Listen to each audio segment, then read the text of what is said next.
Peace, Legacy Buildings, lady tapping in with the Hoodoo Tarot today. We got the Hoodoo Tarot. Woo! We got that Hoodoo Tarot. Alright, check it out, check it out, check it out. So I usually pull a card for myself, and if you're good, maybe later on I'll share it, but we'll see. Put that to the side. Okay, alright. And then we're going to pull a card for you all. What's that card? Let me look. It's Aunt Caroline. Now, I know certain people, and I love seeing it. There's certain people out there really making her known, getting her out there so people know who she is, what she about, how she comes through, how she show up, all that good stuff, and how she made an impact in her work.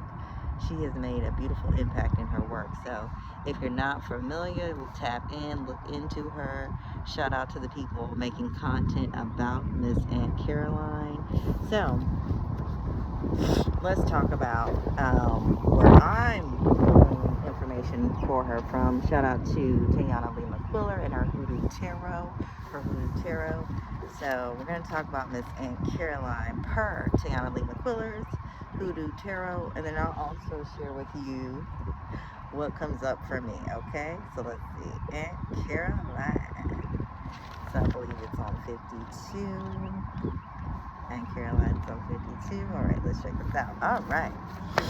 So, what I love about the book, beautiful details, and everything is intentional, very with the practice of what the book is about, the hoodoo. It gives the correspondence with the Rider-Waite deck, corresponding plants to the energies that correspond with the images. Just a beautiful book, very well put together. So what I'm going to do, I'm going to read a bit from it.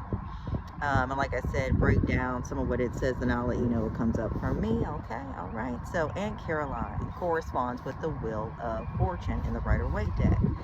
So to me, off top, when I think Wheel of Fortune, what comes to me is, comprehending that life has ebbs and flows. You're going to have ups, you're going to have downs. You're going to have ups, you're going to have downs, You're going to have ups and downs, all that good stuff, right?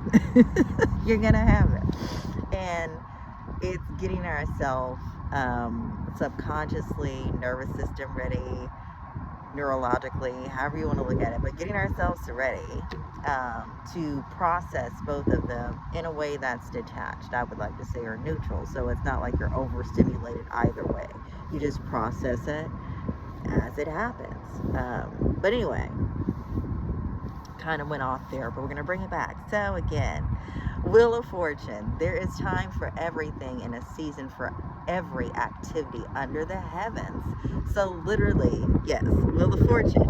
And that's referencing a scripture in the Bible, Ecclesiastes 3:1. So again, there's a time for everything and a season for every activity under the heavens. So there's going to be ups, there's going to be downs. There's time for ups, there's time for downs. So yeah. Anyway, then the corresponding plant is the hickory. And then the image here is Aunt Caroline is standing in the doorway of her home in Newport, surrounded by reporters. Caroline died per this publication, 1843 to 1918 was her age, aka Aunt Caroline was born into slavery in South Carolina before being relocated along with her parents to Arkansas. Now, after being freed in 1865, she married and began her work as a cartomancer. Okay, she's a cartomancer. Shout out to my cartomancers, my cardologists out there. Shout out to you. Salute. Love your work. Grateful for your work. Playing cards were her specialty. Aunt Caroline had been aware of her psychic gifts as a child, and she quickly earned a reputation as an effective and reliable counselor. Her clients were racially diverse. I'm going to say that again. Her clients were racially diverse. So everybody came to see her. She was able to share her gift with everybody. So it's a beautiful thing. And it was not uncommon to see entire trains an entire train of cars of people disembarking in Newport to seek out her services. So they was coming in droves, baby. They just couldn't, like, you going to see Aunt Caroline? Let's go. Like, they was rounding them up, going to see Aunt Caroline. So I love that. So that just shows she was very, very, she did. And Aunt Caroline was industrious too. She sold meals to the crowds of people who awaited her. And she invested in land and property with the money she earned. There is also a legend that she buried a cache of gold somewhere in the area. Oh boy. After her death, many people tried to find the treasure, right? But were unsuccessful. So Aunt Caroline's skill and amazing rags to riches story are two reasons why she became a legend, okay? So when you pull up Miss Caroline or Aunt Caroline, when she appears in a reading, it is an indication that fate is a factor regarding whatever you are inquiring about. Rack your brain about what you or someone else could have done differently if you like, but the truth is that everything turned out exactly how it was supposed to. This can be a very hard pill to swallow in the age when people want to believe their thoughts or choices always dictate outcomes. The existence of a greater plan is not a welcome concept today because it implies vulnerability, which is automatically translated to weakness in the minds of many. We are used to images of people casually walking away in a slow motion from explosions or crashing through windows without a scratch.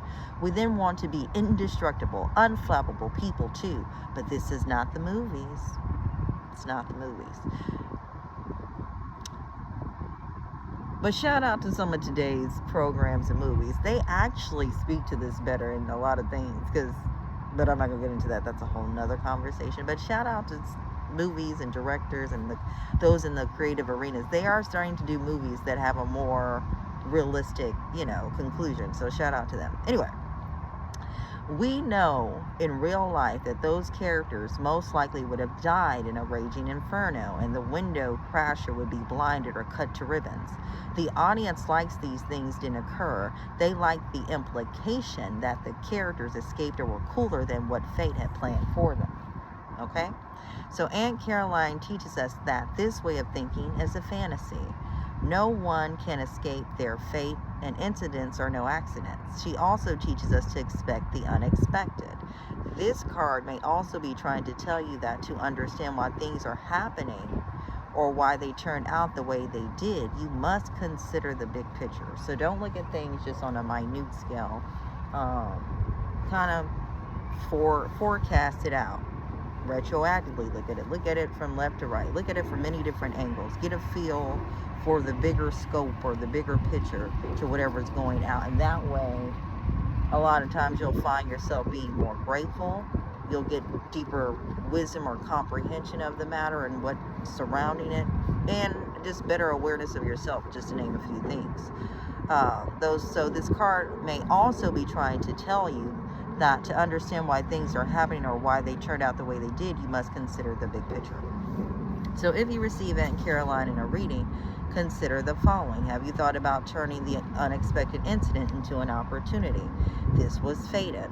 When one door closes, another one opens. Was it really an accident?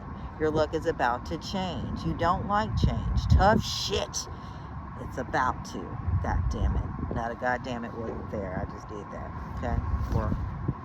But anyway, we're all just players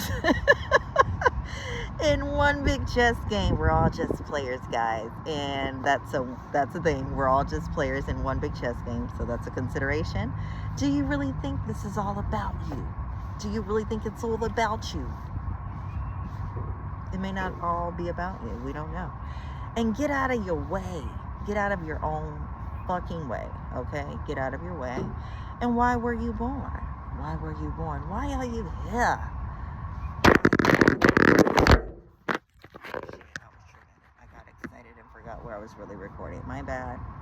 But